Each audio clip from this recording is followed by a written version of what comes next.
After travelling over 3,000 miles, crossing 2 states and creating some of the most unforgettable memories along the coast, we finally arrived at the last leg of this one-of-a-kind road trip. Welcome to Washington. And this signpost means that we have officially completed the Pacific West Highway. We have completed Highway 1, Route 1, whatever you want to call it. We've made our way from Los Angeles right up the coast to Washington State. Whew, what a road trip.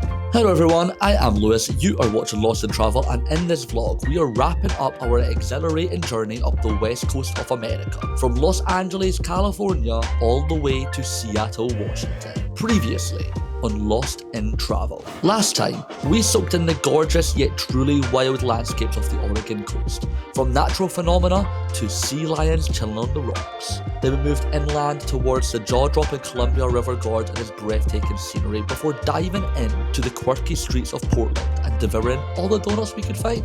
Oregon truly showed us how it's done in the Pacific Northwest. But the journey isn't over just yet. We've now entered our third and final state, ready to embrace autumn in all of its glory. This is Washington, home to some of the USA's most captivating landscapes, iconic skylines, and even volcanoes. In this episode, we'll trek through an actual rainforest, spend a rich 24 hours in Seattle, and end this extraordinary road trip surrounded by the fall foliage of Mount Rainier National Park. Highway 101 might be behind us, but Washington has plenty more surprises in store. Autumn is in full bloom here in Seattle. Because we have arrived in Washington, I want to see what this state has on display.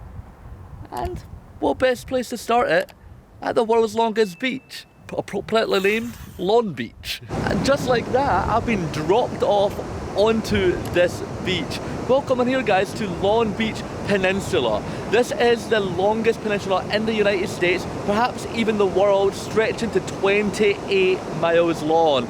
So because of that, you can go off-road. You can take your car onto this beach and drive the entire stretch. It is literally classed as a highway here in the USA. This is such an experience.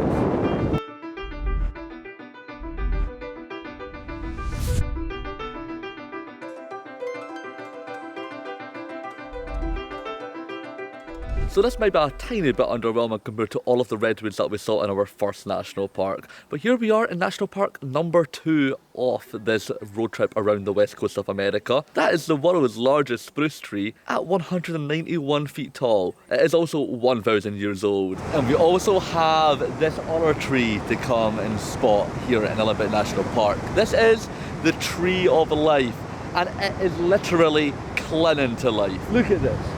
The edge of this beach is basically eroded away, crumbled, fell apart, but the tree is still holding on. You can see right from the roots up.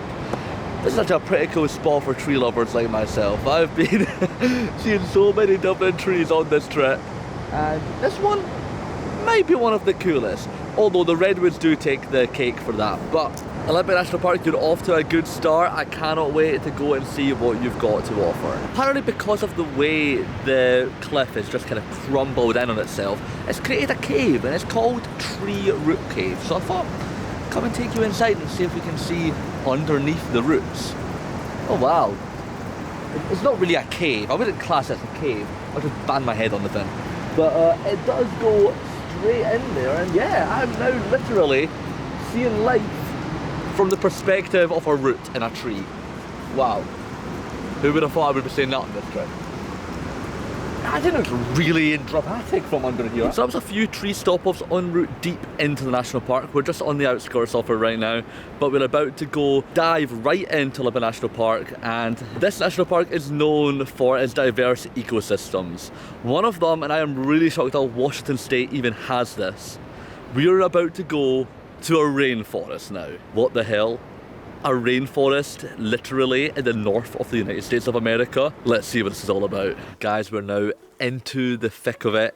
This is Hoh Rainforest, one of many eco-habitats here in the Olympic National Park, and this is going to be my very first rainforest. I've heard it's not a tropical one, but still, it is a full autumn one. Look at these, look at this leaf. Autumn is in full display here. And we're about to go do the Hall of Mosses trail. Let's see what it's all about. That just hit me in the face. These leaves are literally bigger than my face. We are now deep into Hoh Rainforest Hall of Mosses trail, and I think we've chose a pretty good day to come out here because normally it's very rainy. This is a rainforest. They get 12 feet of rain annually, which is probably less than Scotland, but for Washington and this entire area, this is the most rainiest part of Olympic National Park. And now we've got it on a nice day. It's getting colder, a lot colder than California, but still, I'm only in a light jacket, so I think I maybe chose a good day to come out and see this rainforest. A rainforest with no rain. Who would have thought? I've only really been on this trail for about 5 minutes, and it is evergreen. This place is so lush. It is already quite an enchanting valley. Like, I feel like I've stepped maybe into the Legend of Zelda, and I've not even hit the majority of the mosses yet. And this, look at these trees. It's just moss. Oh. Probably shouldn't do that, there's actually a spider in there. Stop. I feel like I should be able to look at this background and see monkeys running around.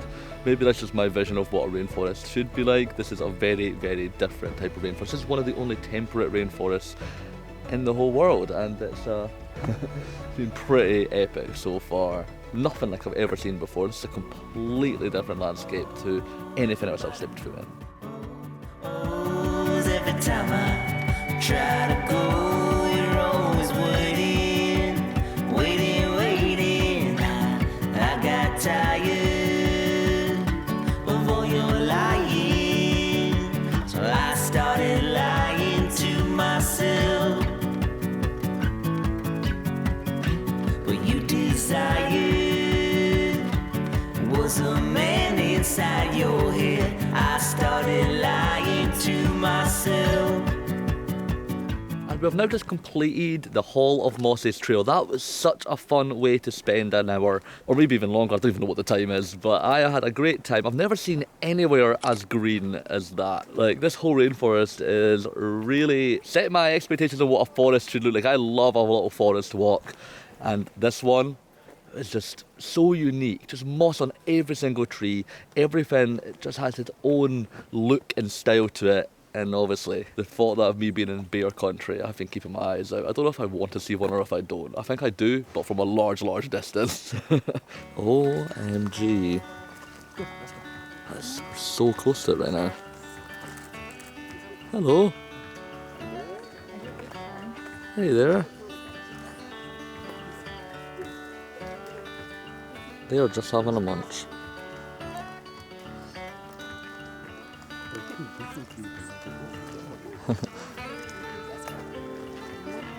How is something so big, like, quite hidden? Hey there. Oh wow. So many of them. Guys, they weren't kidding when they said that Roosevelt elk would just be munching on the moss here. Look at that right in front of me.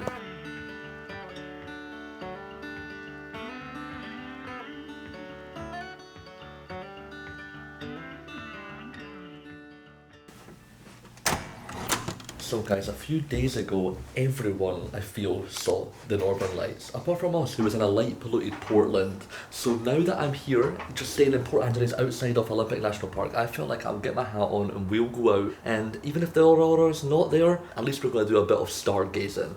So let's get on to it. So guys, I don't know if you can see me, it is pitch black right now. I've already just set the tripod up and looked up, and my eyes are now starting to adjust. We're here at Lake Crescent, and this is such a beautiful location to do some stargazing. I don't think we're going to get the aurora, but wow, I just remember back in Iceland when I went out to do the aurora tour, and I was actually more amazed at the amount of shooting stars I was managing to see.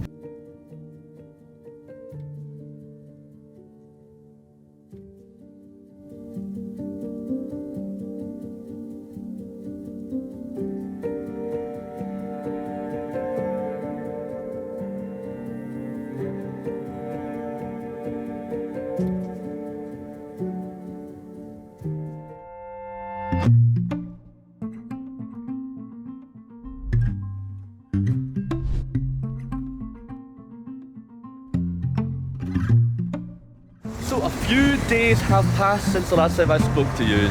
Yesterday I met up with Gracie, a friend that I met during the Fly in the Nest expeditions in India, and she stays just outside Seattle, so I thought we'll get to meet up, and we went and explored Hurricane Ridge at Olympic National Park. I didn't do any recording because I just wanted to have a catch up, but guys, get yourself to Hurricane Ridge. I saw chipmunks for the first time, I saw 4 bald eagles, and the views from up there are just breathtaking, simply amazing. You're literally on the top of Olympic National Park looking out to all of the forests and mountains in the background. But today it's going to be a bit different. We have arrived into our final destination here on the Pacific West Highway road trip. Welcome on here everyone to Seattle. So this is Seattle, guys. As you see, I've now swapped a cap to a beanie. It's much colder here. What I've noticed about driving more up north is that the climate's becoming closer to back home. This feels very much like being back in Edinburgh, which makes sense. I am going to be going back in literally 2 days' time. So firstly, I think it would be a good idea to see Seattle from the sea. Okay, that's a really bad joke. We're going to go on a boat tour here.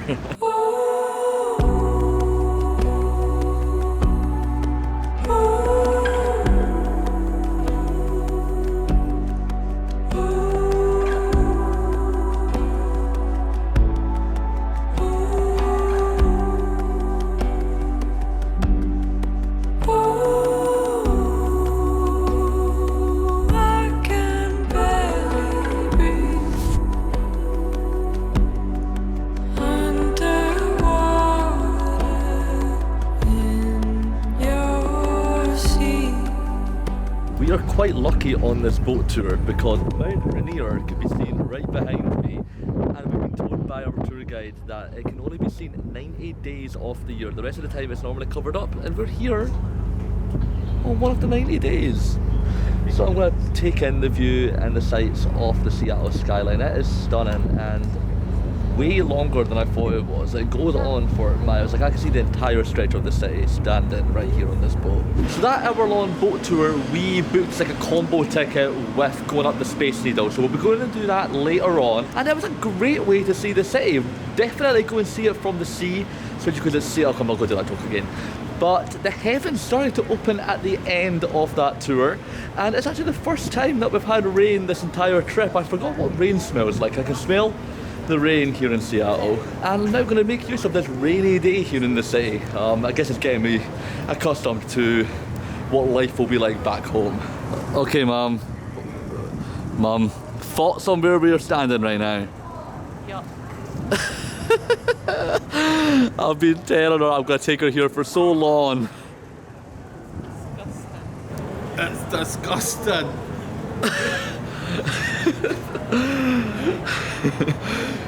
Guys, this might be Seattle's most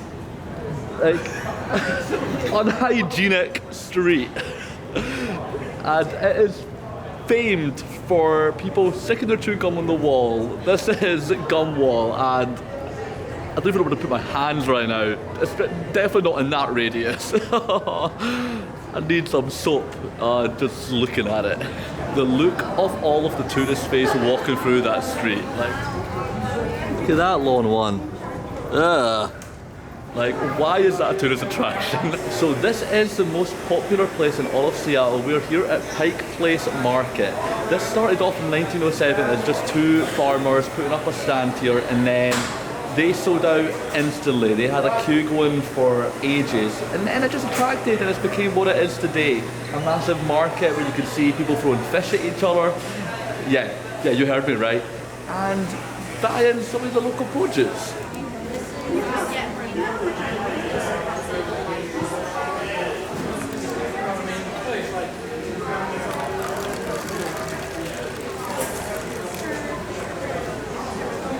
You can also try a lot of local samples. It is autumn, so I thought why not go for a cinnamon and orange tea. It is roasting right now, so I don't know if I'll be able to drink it. It's too hot. That's way too hot, but we'll do my reaction in just a moment. Well, this is going to be nice on a rainy day like today. I don't think I can do it. I'm just here because I want to see people throw fish at each other. Is that nice? That's strong.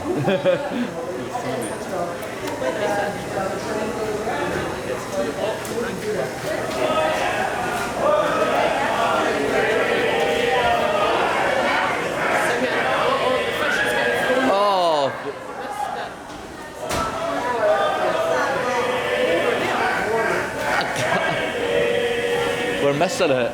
I wasn't in position.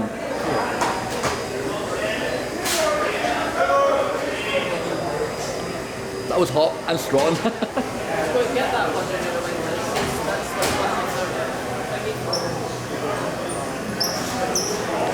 It's getting better now. That is actually... I'm a cinnamon guy though, I like it. Oh, there we go. I got a good bit of it there. Yeah, you can tell that because Seattle gets quite cold during the winter, that this is quite a treat. It feels like I'm at a German Christmas market drinking this. Smoked salmon with garlic and pepper on it.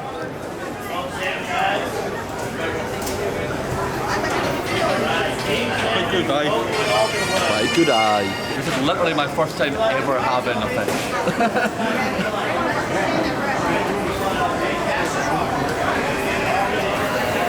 Why have I never liked seafood before? It's awesome. Salt Is and it good pepper. eye? Good eye. Good eye. I love how traditional this fish market is. Like they just chant like they're on the boat heading out to Alaska. And when they offered me some fish, I have never been a seafood guy. Like I just, slimy and they live in the sea, and I've just never been too interested in eating one. But I just couldn't refuse the offer, and actually, smoked salmon is not too bad. We got a tip. Hey, 3 for Larry. 3 for Larry. Hey, 1.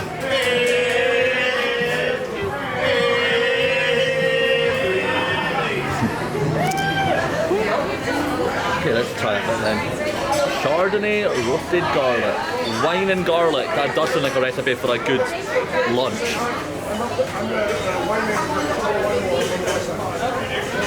Quite garlicky actually. I don't know if I've enough Chardonnay to get wine drunk on it though. Just like a lot of traditional markets, it was a very cultural experience, but a tad overwhelming. So let's do something else that Seattle is famous for. Starbucks. The pig? The pig! I can now say that I have had a Starbucks at the very first Starbucks. Yes, Starbucks is from Seattle. Seattle is actually a very caffeinated city. We found out on the tour that the people here drink the most coffee out of any other city in the USA. And Starbucks is the top of the ladder. So Starbucks here got introduced in 1972, and I think it spearheaded coffee industries because it's now the biggest franchise. You get them on almost like every street, sometimes even 2. And now I've been to the very first one. Also, we must be here at an off-peak time because the line only took about roughly maybe 10 minutes. Whereas I have heard that maybe it's better to go to some other Starbucks in the city. There is a lot of them because that one can be quite a tourist trap.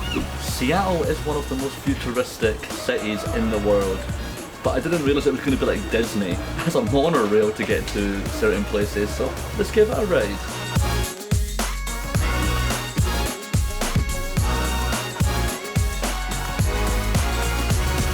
Autumn is in full bloom here in Seattle.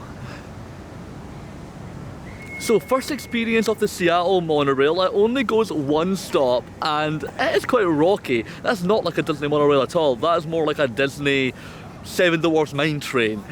But it has took us here to a particularly iconic destination here in the city of Seattle.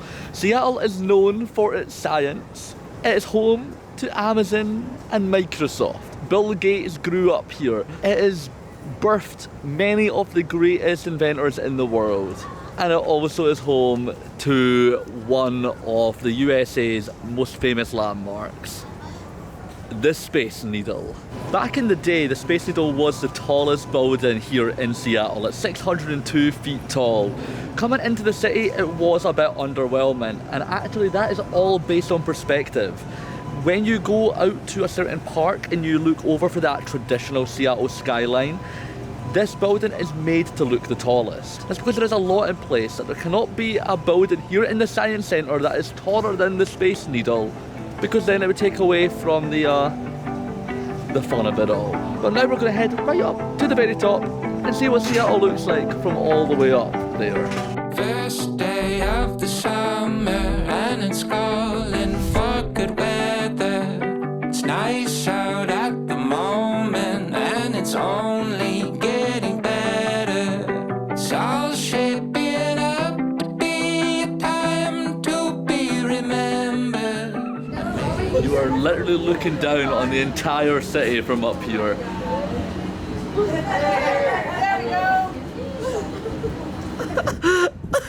What the hell have you just taken of me?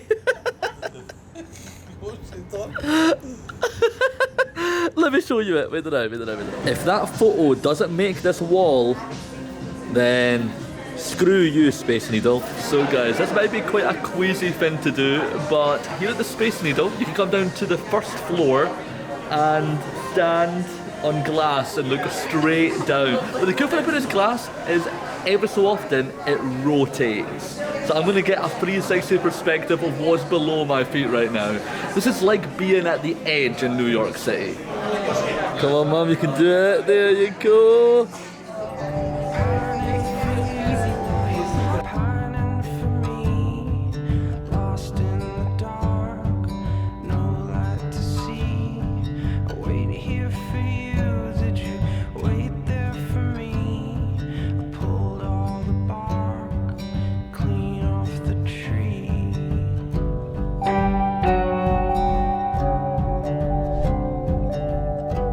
I didn't realise that Washington would use literally George Washington as a symbol on their highways.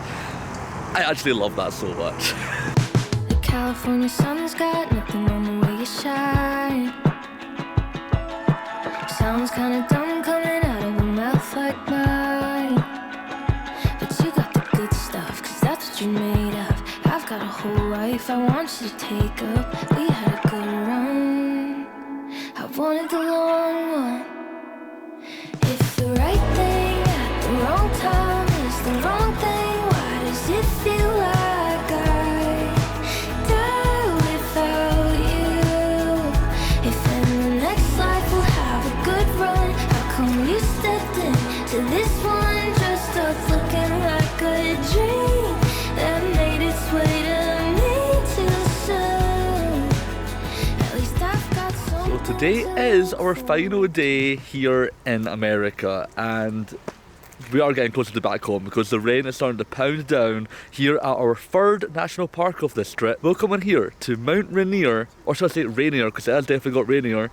Mount Rainier National Park. Mount Rainier is the largest volcano in this region as part of the Cascades mountain range. It stands at over 4,000 feet tall and just looks out of this world. We saw it yesterday from Seattle, which we were really lucky. But now that we're here, literally at the stepping grounds to the volcano, we cannot see it. The mood has came right in and there's nothing to be seen apart from all of the autumn colours that are around us. So I'm still excited to do this walk, even though we might not be able to see the main attraction of this walk. So I'm going to take you on a bit of the Skyline Trail here at Paradise up to Myrtle Falls, and we'll see if Mount Rainier makes an appearance. If not though, we're still surrounded by all these gorgeous colours. We're going to get some amazing photos here right now. There will be mountains and valleys. There will be fire and ice. There will be painful conversations. Words don't always come out right. One good thing about the rain here at Mount Rainier is that Myrtle Falls is flowing so powerfully down into the unknown. I don't even know what's below there. But this is Myrtle Falls, and it is one of the most incredible landmarks here in this national park. This is a spectacular spot. I need to let other people get a turn to get photos because I think I'm honking up this whole spot here. So from this point, literally right over there, you should be able to see Mount Rainier. But obviously on the day that we've chose to be here, the fog is just completely blanketed the mountain. But I still can't complain because just being out in nature one more time here in the States, this is a breathtaking part of the world, guys. The Pacific Northwest has been such a highlight of this trip. And it is because of landscapes and atmospheres such as this one. Can't believe I'm going home tomorrow. I kind of feel ready. This has been quite an exhausting trip, doing it all in the amount of time that I did do it. I have definitely not took any days off, but I am going to miss these views so much. Oh, come out here, guys, to all the national parks. I can't wait to take more off my list. I've now seen 3 out of 63, so 60 more to go. So on the winding roads back down, we've just been stopping at a few of the viewpoints. You know, we can't have enough of all of the sights here in the national park. One of them was Narada Falls, and by the way, guys, go down that trail and look onto that waterfall because blimey, it was awesome. It's just cascading right down into the abyss, just like most waterfalls are here. And then also behind me, the clouds are starting to disappear, but not enough for us to be able to see Mount Rainier. But we get to see the landscape that's created. If you did not know, Mount Rainier is one of the most dangerous volcanoes in the entire world. It has got so much glacial ice that when the glacier is starting to melt, it is going into the geothermal area of the volcano, and yeah, you can probably tell that is like a bubbling pot of, it's like a cauldron. It's like Mount Rainier is just boiling some soup, and one of these days it can cause some havoc. I can't really not get enough of these views. This is incredible. I've had a really great day out. Anyways guys, we are about to head back to the car and drive out of this national park. I'm really trying my hardest not to let go, but before I know it, it will be night time, and I don't even pack my case yet. And also, I'm really in the mood for a Costco hot dog, so I'm going to go and have that, get packed, then get ready to say my farewells to the Pacific West Highway. Anyways guys, we have now just had our Costco hot dogs. Last bit of information I've got to give you guys before we wrap up this series is Costco hot dogs are actually quite a bargain over here in the States. They're still at $1.50 over here, and then back in the UK they're £1.50. So actually they're about 75p for me. Bargain. But anyways, that is it for this series. Thank you all for watching. It has been a blast to make. We went through so many different landscapes. That is the most amazing part about the Pacific West Highway, and then into the Pacific Northwest is each section that we've done. LA to San Francisco, San Francisco to Portland, Portland to Seattle. Everything has been very distinct, unique and amazing, and I cannot wait to see where the next adventure is going to take us. So if you did enjoy today's video, then guys, smash the like button, share over your family and your friends, and subscribe, and I will see you all with the next series. Thank you all for joining me. Bye bye. Come fly away with me. Imagine all the things that we could see. Yeah, don't you know that life's a dance? Come take my hand and fly away.